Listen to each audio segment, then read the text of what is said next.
Summit 2025 officially come to life in the evening as thousands of global technology leaders, entrepreneurs and investors gathered at the Antis Arena in Lisbon for a dazzling and colorful opening night event. The event set a lively tone to mark the start of the 4-day conference, immediately diving into discussions about the future of artificial intelligence, innovation, and digital creativity. The center stage was a dazzling spectacle of light and air, with everyone from future 500 executives to aspiring startup founders in attendance. As the world grapples with the accelerating pace of technological disruptions, Lisbon has set to become the epicenter of innovations once again. In the presence of tech legends, global CEOs, founders, policymakers, and more than 71,000 attendees from 157 countries, the Web Summit's dazzling opening night set the tone for what many are calling the most consequential Web Summit yet. At Lisbon's Antis Arena, the atmosphere felt like a festival, part geopolitical forum and part high-stakes war room for the future of technology.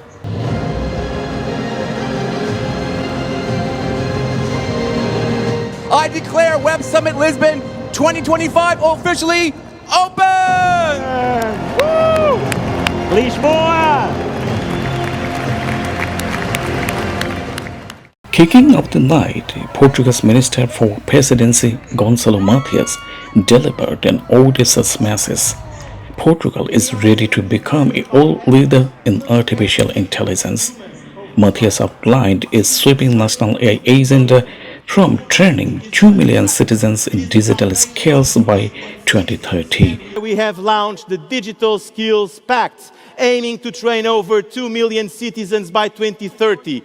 We now stand at a decisive moment. AI is no longer the future. It is already reshaping the world. With an estimated economic impact of 2.3 trillion euros by 2030, AI is the engine of our economy.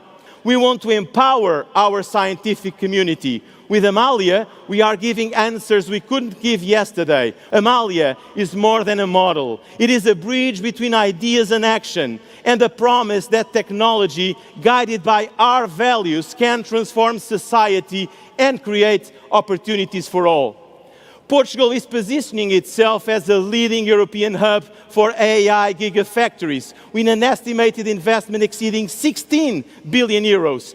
These projects will reinforce European and national digital sovereignty. Flanking him on stage, Web Summit founder Paddy Cosgrave and Lisbon Mayor Carlos Moedas.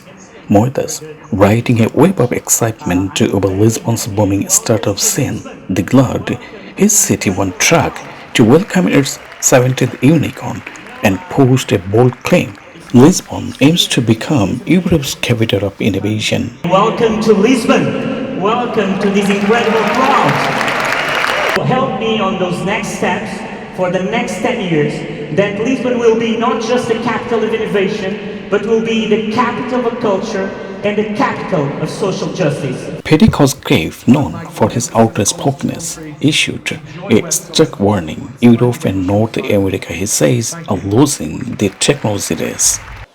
Web Summit used to be defined by a competition between Western tech companies and startups. But this year, more than any year before, it's clear that the era of Western tech dominance is fading. But even within the West, there's significant changes which we should not ignore. Within Europe, the center of gravity for economic growth and technology is shifting. For the first year ever, the number of German startups at Web Summit has unfortunately declined. But the number of startups from Germany's next door neighbor, Poland, is at a record high. Finally, usually you should do this at the start, to presidents and prime ministers, dignitaries, startups, Chinese robots, and our attendees from all over the world, welcome to Portugal. What a magnificent host country. Enjoy Web Summit. Adding star power to the night, tennis icon Maria Sharapova, who took the stage to explore how AI is transforming professional sports. We have Maria Sharapova here tonight. Hello, Lisbon. This room is incredible. I think the last time I saw this crowd was at the US Open. So maybe the last time I was this nervous too. Yeah.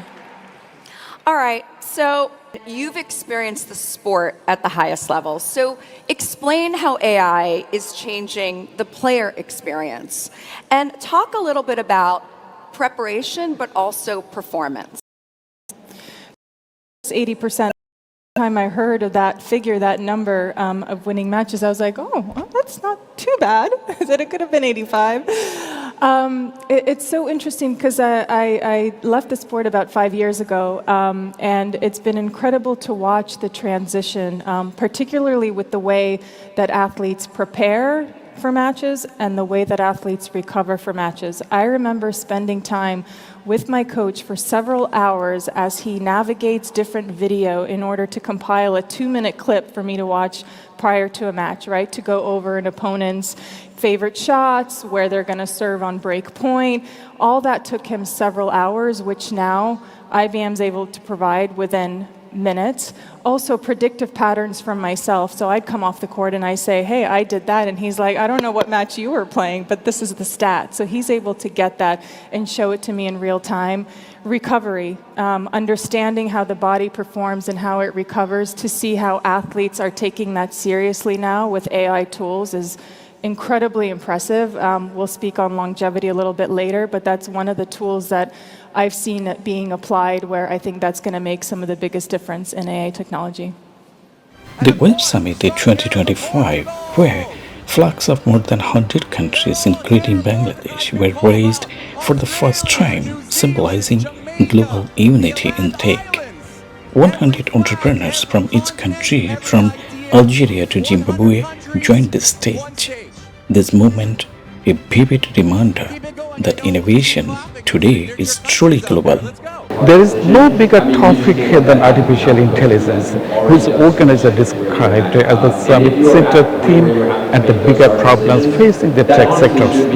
Building on last year's realistic in-depth exploration of AI's infrastructure cost and energy needs, the 2025 edition will further expand on its social and ethnic aspect to a dedicated AI summit track themed Intelligence Design and Distribution Society. HUMAYUN KABIR, Today's All News 24, Lisbon, Portugal.